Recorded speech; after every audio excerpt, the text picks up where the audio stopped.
नमस्कार दोस्तों, आप सभी का अपने YouTube चैनल आशा स्टडी पॉइंट पर स्वागत करता हूं। आज दोस्तों हम चर्चा करने वाले हैं मानव रोग के अंतिम लेक्चर पर, जिसमें आपने पिछले वीडियो में लगातार देखे थे कि अनुवांशिक बीमारी क्या होती है, विषाणु से होने वाले, जीवाणु से होने वाले, प्रोटोजोआ से होने वाले, बैक्टीरिया से होने वाले रोग के बारे में। आज दोस्तों चर्चा करते हैं कुछ अन्य बीमारियां जिनके बारे में हम कोई कल्पना ही नहीं कर पाते हैं। पता चले रात को चाय पिया था और सुबह समस्या हो गई, तो ऐसे भी आपने सुना होगा। तो दोस्तों आज उनके बारे में चर्चा करते हैं, कुछ अन्य बीमारियों के बारे में, जिसमें मुख्य रूप से कैंसर किस तरीके से हमारे शरीर में ग्रसित हो जाता है। जैसे आप सबने सुना होगा, लोग बहुत ज्यादा जो नशा करते हैं, धूम्रपान करते हैं, वो कैंसर से पीड़ित होते हैं।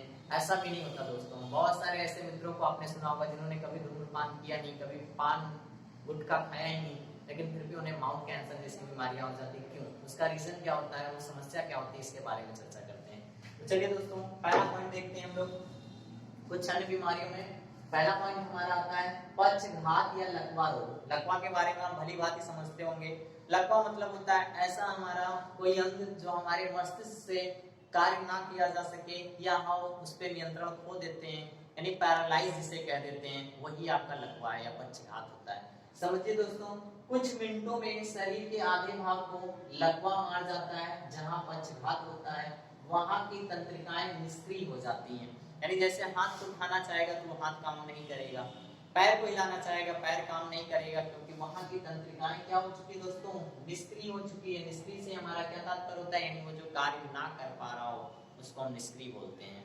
ठीक है, नेक्स्ट दोस्तों बात करते हैं इसका कारण क्या होता है, इसको समझते हैं। इसका कारण होता है अधिक रक्तदाब के कारण कोई धमनी फट जाती है अथवा मस्तिष्क को अपर्याप्त रक्त की आपूर्ति होने लगती है। आप सभी को मैंने बताया कि हमारे शरीर में क्या होता है, तंत्रिका सिस्टम बहुत एक जबरदस्त है।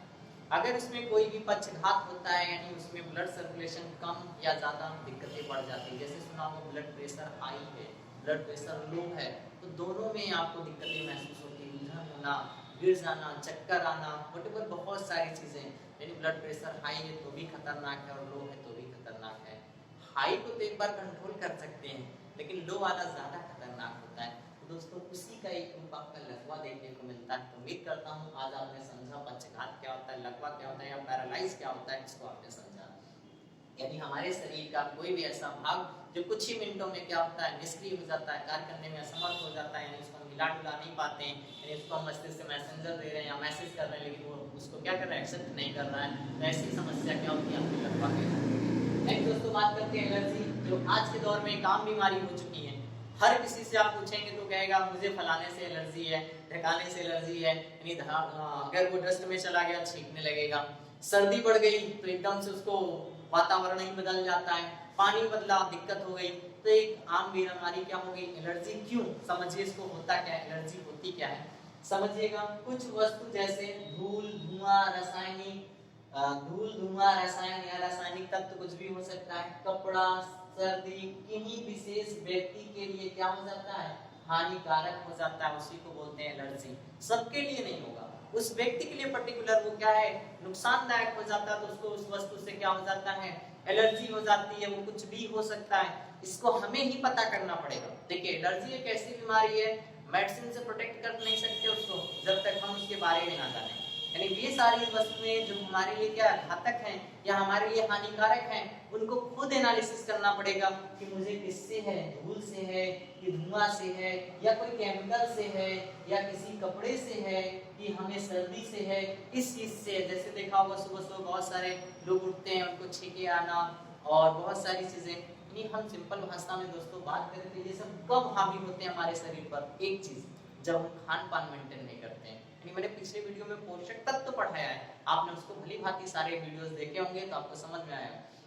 यानी जब हमारी प्रतिरोधक क्षमता क्या हो जाती है, कम हो जाती है, वीक हो जाती है, तभी हमें ये सब सारी बीमारियां क्या पकड़ना शुरू करती हैं, घेरना शुरू करती हैं। यानी एलर्जी का मुख्य कारण क्या है, हमारा इम्यून सिस्टम कमजोर, यानी हमारी प्रतिरोधक क्षमता जब कमजोर होती है तो इनमें से कोई ना कोई चीज हमको क्या करती है, परेशान करने लगती है, वही एलर्जी बन जाती है। समझिए दोस्तों, जिससे उसे अनेक बीमारियां जैसे खुजली, फोड़ा, फुंसी, शरीर में सूजन, छींक इत्यादि बहुत ज्यादा आने लगती है। ठीक है, तो इसको क्योर किया जा सकता है कैसे? अपने खान पान को मेंटेन करिए और जिससे है उससे दूर रहें। सिंपल। आपको डॉक्टर भी एडवाइस देगा भाई आपको एलर्जी है, आप जाएंगे तो कहेंगे क्या करना चाहिए, तो कहेंगे उनको पता करिए जिससे आपको समस्या है, उनसे दूरी बना लीजिए, स्वतः ही आप फिट हो जाएंगे, कोई दवा की आवश्यकता नहीं है। और धीरे धीरे कुछ समय के बाद जब आप अपने आप को मजबूत कर लेते हैं तो वो एलर्जी अपने आप समाप्त हो जाती है, फिर आप उससे भी खेलो, कोई अंतर नहीं पड़ता। चलिए दोस्तों नेक्स्ट चर्चा करते हैं साइजोफ्रेनिया। ठीक है, साइजोफ्रेनिया क्या होता है इसको समझते हैं दोस्तों। ये मस्तिष्क से संबंधित विकार है। जैसे देखा होगा लोग बोलते हैं फलाना व्यक्ति हिल गया है, कोमा में चला गया है, काम नहीं कर रहा है, यानी पागल। उद्याना किसी चीज से आघात हो जाता है, उसका माइंड काम नहीं करता है, इसमें एक मुख्य उपचार होता है विद्युताक्षेप चिकित्सा, इसमें बहुत सहायक होती है। यानी नॉर्मल उसको टेम्परेचर पे क्या किया जाता है, नॉर्मल शॉट दिया जाता है। तो दोस्तों आप मत आजमाने लगिएगा पता चले किसी को लगा आपने कहा ले ये विद्युताक्षेप देते हैं, ऐसा नहीं। डॉक्टर जो चेक करते हैं, एनालिसिस करते हैं, उसकी बात अलग होती है। उनके पास वैसे क्या होते हैं, यंत्र होते हैं, उनसे संबंधित चीजें होती हैं, तो उस पर करते हैं। जैसे आपने पिक्चरों के माध्यम से देखा होगा, बहुत सारे ऐसे देखा होगा आपने, उसको पागल बनाने के लिए क्या कर रहे होते हैं, ऐसे शॉट दे रहे होते हैं, तो वो उससे रिलेटेड, ठीक है, साइजोफ्रेनिया बोला जाता है उसको। ठीक है दोस्तों, ध्यान दीजिएगा। चलिए, तो यहाँ पे क्वेश्चन यही पूछ लेता है साइजोफ्रेनिया में कौन सी विधि सबसे ज्यादा कारगर है, तो विद्युताक्षेप। नेक्स्ट दोस्तों बात करते हैं मृगी के बारे में। बहुत सारे गांव से रिलेटेड जो बच्चे होंगे उन्हें पता होगा मृगी क्या होती है। बहुत सारे लोगों देखा जूता सुंघा लेंगे, चप्पल सुंघा लेंगे, ऐसा ना करें भाई, ठीक है। इसको डॉक्टर का ट्रीटमेंट दे। बहुत सारे लोग अपने ट्रीटमेंट के चक्कर में पेशेंट की अच्छी स्थिति को बर्बाद कर देते हैं। तो समझिएगा दोस्तों, बीमारी है तो पर्टिकुलर जो उसका जानकार है वो उसका ट्रीटमेंट देगा तो सही होगा। चलिए आइए चर्चा करते हैं। इसे अपस्मार रोग भी कहते हैं। दौड़ा पड़ते समय व्यक्ति के मुंह से झाग आता है और मल पेशाब भी आता है। जैसा कि आप सबने देखा होगा कोरोना के दौर में एक दो वीडियोस ऐसे वायरल हुए थे, उनको पता चले मृगी का दौरा पड़ा, वो बोले कोरोना कोरोना कोरोना का असर है, और बेचारे वो प्रयास तड़प रहे हैं जो भी। फिर पता चला, डॉक्टरों ने उसको देखा तो बाद में उसका एनालिसिस किया गया, फिर बाद में एक वीडियो जारी किया गया वहाँ हॉस्पिटल या डॉक्टर के द्वारा, भाई उसको कोरोना जैसा ऐसा कुछ नहीं है, उसको क्या है नॉर्मल मृगी का दौरा था या जो भी इस तरीके की बीमारियां थी। तो समझिएगा दोस्तों, कोई भी बीमारी अपने आप से अंदाजा ना लगाएं, क्योंकि कभी कभी ऐसा होता है कि ऑलमोस्ट आपने देखा होगा कोई भी बीमारी का टॉपिक आप पढ़ रहे होते हैं, कुछ भी आपको दिक्कत परेशानी आपको नहीं, अरे ये मुझे तो नहीं, ऐसा नहीं, ऐसा कुछ नहीं होता है भाई, ठीक है। सिम्टम्स हैं बॉडी के हमारे, अप एंड डाउन होते रहते हैं, तो समस्याएं थोड़ी बहुत सबके सामने हैं। सर्दी के दिनों में आपको जुकाम हो गया तो आप परेशान, अरे एलर्जी हो गई, या आपको बुखार आ गया तो आपको लगे अरे कोरोना हो गया, ऐसा नहीं है, ठीक है। तो हर चीज का एक मानक होता है, जब हम उसका टेस्ट कराते हैं पर्टिकुलर, जब उसमें ऐसा वेरीफाई होता है कि हाँ ये लक्षण हैं, तभी आप उसके बारे में सोचें। चलिए दोस्तों नेक्स्ट पॉइंट के बारे में चर्चा करते हैं, डिप्लोपिया। डिप्लोपिया क्या होता है, यह रोग आंख की मांसपेशियों के पक्षघात के कारण होता है। ये मांसपेशियों के जो आसपास में घाव हो जाने से क्या होता है, इस बीमारी को बोलते हैं डिप्लोपिया। ध्यान दीजिएगा दोस्तों, डिप्लोपिया कई बार पूछा गया है, तो ये किससे रिलेटेड है, आंख से संबंधित बीमारी है, जिसके मांसपेशियों के आसपास में घाव हो जाता है, पक्षघात हो जाता है, यानी आसपास के जो हमारे पास नसें होती हैं, जिसे हम कह सकते हैं वो कार्य नहीं कर पाती हैं, सूख जाती हैं, निष्क्रिय हो जाती हैं, तो इस बीमारी को क्या बोलते हैं, डिप्लोपिया बीमारी बोलते हैं। नेक्स्ट दोस्तों कैंसर के बारे में बात कर लेते हैं, बहुत बड़ा टॉपिक है। जैसे अभी पिछले वीडियो में हमने एड्स के बारे में चर्चा किया, ऐसे कैंसर के भी बारे में चर्चा करते हैं। यदि कोशिका वृद्धि अनियंत्रित होती है तो परिणाम स्वरूप कोशिकाओं में अनियमित गुच्छा बन जाता है।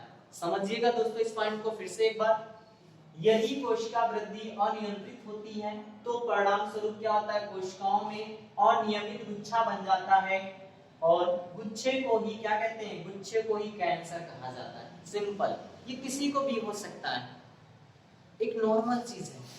अगर हमारा खान पान मेंटेनेंस नहीं होगा, किसी भी चीज का शरीर में अप एंड डाउन सिम्टम्स बनेंगे, वो क्या होगा, कोशिका का अनियंत्रित वृद्धि होती है, और वही वृद्धि क्या कर देती है, आपका कैंसर का रूप ले लेती है। सही समय पे दोस्तों पता चल जाता तो कैंसर कोई ऐसी बीमारी नहीं है जिसके बारे में हमने पता नहीं लगा लिया। बहुत सारे ऐसे हमारे पेशेंट हैं जो कैंसर को पूर्णतया क्या हरा चुके हैं। तो चलिए आपने क्या देखा कि सही समय पे जानकारी होना ही बीमारी का इलाज है।